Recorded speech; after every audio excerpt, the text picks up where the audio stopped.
In the mid-1850s, families of white settlers, illegal immigrants, had pushed far beyond the line of frontier settlements in northwest Iowa. Although by formal treaty the Native American Wapakuta Sioux, the Dakota, had given up title to their land, small bands had separated from the main tribe and still lived in the region. They were not under the authority of tribal leaders. Sources cite several incidents between the settlers and the Sioux that created tension.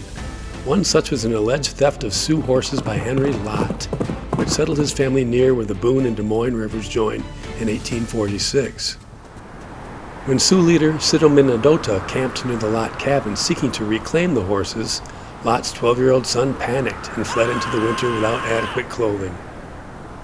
He froze to death. Lott blamed the natives and began to search for and finally located the natives' camp. He attacked.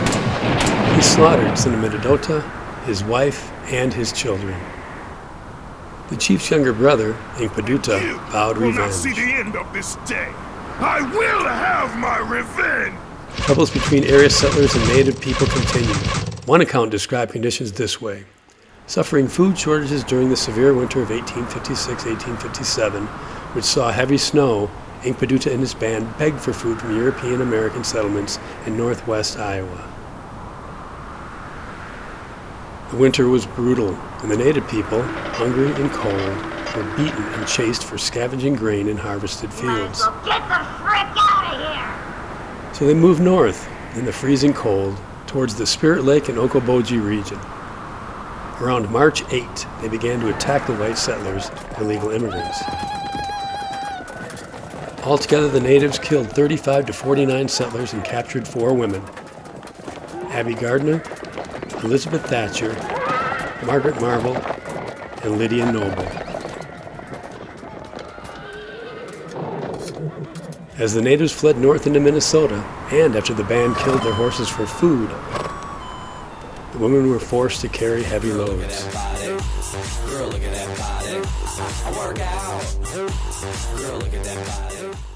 Iowa authorities refused to take military action until the women had been released. The Iowa legislature had authorized a ransom for the women, but by the time they did, only 2 remained. Thatcher and Noble had died or had been killed by their captors. In May, Inkpaduta struck a bargain with 2 Indians from a different camp and swapped them for Margaret Marvel. Are you serious? When they were finished with her, her new captors negotiated for a ransom, and she was turned over to Iowa authorities. A few weeks later, Inkpaduta bargained again, this time for Abby Gardner. Eventually, she was sold to new, kinder captors, this time for a high price. 2 horses, 12 blankets, 2 powder kegs, 20 pounds of tobacco, 32 yards of blue cloth, and 37 yards of calico. And on June 23, 1857, after 3 months in captivity, Abby Gardner was released into the hands of Minnesota Governor Samuel Madary. Inkpaduta was never captured. It is rumored that he was involved in the New Ulm, Minnesota massacre that killed 600 white settlers, and later, in 1876, that he participated in the Battle of the Little Bighorn.